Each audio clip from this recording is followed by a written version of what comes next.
Hebreus 2, 16 a 18. Também sabemos que o Filho não veio para ajudar os anjos, mas sim os descendentes de Abraão. Portanto, era necessário que ele se tornasse semelhante a seus irmãos em todos os aspectos, de modo que pudesse ser nosso misericordioso e fiel sumo sacerdote diante de Deus e realizar o sacrifício que remove os pecados do povo. Uma vez que ele próprio passou por sofrimento e tentação, é capaz de ajudar aqueles que são tentados. Olha só, aqui deixa eu arrumar. Isso. Olha só, o Evangelho, ele vai nos apresentar uma verdade poderosa, que Cristo veio ao mundo não para socorrer anjos, mas para socorrer os descendentes de Abraão, ou seja, ele veio resgatar pecadores, seres humanos, tornando-se semelhante a eles, tornando-se semelhante a nós, seres humanos. E isso semelhante em tudo mesmo, menos no pecado. Havia uma certa exaltação muito grande nas figuras angelicais no Antigo Testamento e até no Novo Testamento. Havia uma noção da superioridade deles. Você vê em certas noções místicas dos judeus, como a Cabala, por exemplo, onde você tem essa figura grandiosa dos seres celestiais. Considerando esse contexto, Deus está nos dizendo que esses seres grandiosos e poderosos que se rebelaram contra ele não receberam o privilégio de ter o Filho de Deus morrendo em seu lugar.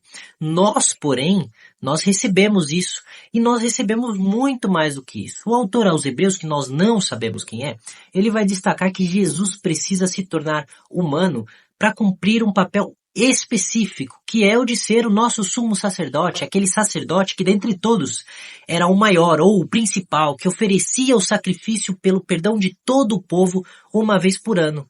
E como substituto nosso, ele assumiu essa figura para que houvesse uma troca equivalente, ainda que em certo sentido, essa troca equivalente fosse muito superior pelo fato dele ser o próprio Deus. Então ele não ficou distante, observando a nossa luta contra o pecado, a nossa desgraça, a nossa perdição. Pelo contrário, ele entrou na nossa realidade, ele sentiu as nossas dores, ele enfrentou tentações, ele foi torturado, ele foi morto. Tudo isso para nos salvar. A grandeza do nosso Salvador está justamente no fato de que ele não apenas ofereceu o sacrifício pelos nossos pecados, ele foi o próprio sacrifício.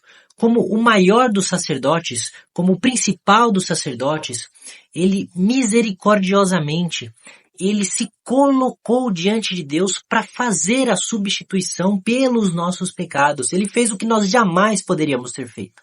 Isso significa que ele satisfez a justiça divina, levando sobre si o castigo que você aí, merecia. Mas o texto, ele também nos dá ainda uma esperança além dessa.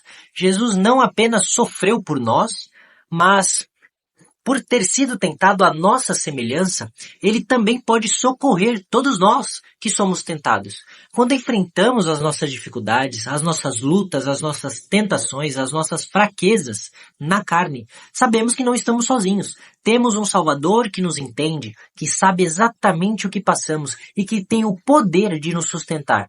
Ele chora as nossas dores, ele luta as nossas lutas. Jesus sabe o que é ser humano nessa terra arrasada pelo pecado.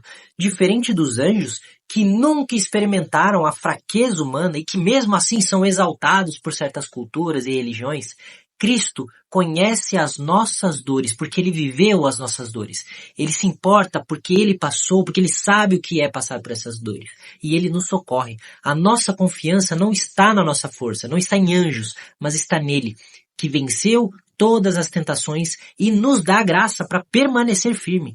Que essa verdade que nós lemos em Hebreus, que essa verdade nos leve a descansar no nosso sumo sacerdote, no nosso sacrifício pelos nossos pecados, porque ele é fiel, sabendo que ele já passou por tudo que nós poderíamos ter passado, ele já pagou o preço por nossos pecados, ele já se sacrificou em nosso lugar. E é ele que nos sustenta em nossas provações, sejam elas quais forem.